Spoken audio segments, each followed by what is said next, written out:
Mag-adobo tayo ng pata. Ito guys, pinatira doon sa pinansahog ko sa gabi. Adobuhin naman natin para maiba naman. Masyadong marami, baka hindi na makita yung niluto kong gabi, kaya adobuhin ko na lang itong. Ito yung ano guys, yung parting ilalim ng pata, yung medyo parte ng matitigas. Gagawin naman natin adobo. Ito ang gusto ko sa pata, yung parting paa na mismo. Ayan o, yung mga gatil yan guys. Yun o. Medyo matigas pa to, kaya ibabalik natin yung sabaw niya. Tapos hayaan natin siyang kusang matuyo dyan. Yan, mamaya natin titimplahan ng tuyo yan, saka suka. Pagka yung ano na ito, natuyo na yung sabaw na yan, sinama ko rin yung kanya sabaw para lumambot pa ng gusto. Hindi pa masyadong malambot, pero lalagyan na natin ng paminta, bechin, at yung natirang ginisa na lagyan natin yan. Ano natin lalagyan ng toyo at suka pag natuyo na.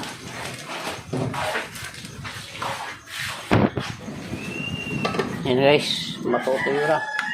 Lalagyan na natin ng suka. Tama na yan. Tapos toyo. Titikman natin mamaya yan. Pag hindi siya maalat ay dadagdagan natin ng konting oyster sauce. Yan, hindi muna natin siya tatakpan para makasingaw yung suka. Lagyan natin guys na ilang pirasong laurel. Pampabango. Yan, okay na yan.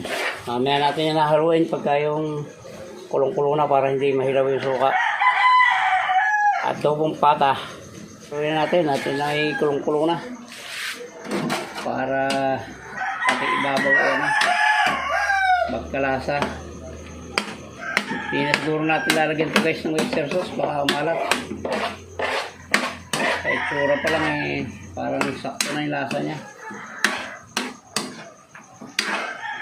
Malapot na guys, hindi na ito kasi nung matutuyo dahil yung sabaw na yan sariling sabaw ng pata yan. Pag matuyo po ng todo yan malagkit yan.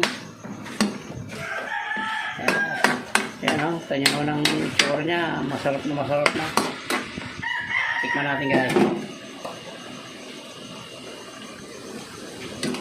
Sakto na, hindi na pwede lagyan ng hindi na pwede lagyan ng oyster sauce guys. At tamang-tama na yung kanyang lasa. Tamang-tama na pati yung alat niya. Papababayin lang natin ng konti at para pasukin ang gusto yung pata ng lasa. Yun o.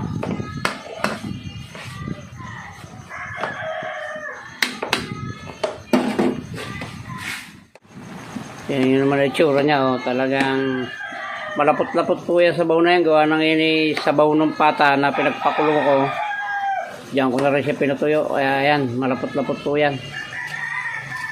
Kaya baka umalat na yan guys. Hanggang dito na lang po yung vlog natin ng pagluluto ng adobong pata. Muli po ay maraming salamat sa inyong lahat sa parating pag-support sa channel Hilario Lacuachero. Ay thank you very much po from the bottom of my heart. Hanggang dito lang po. Hanggang sa muli.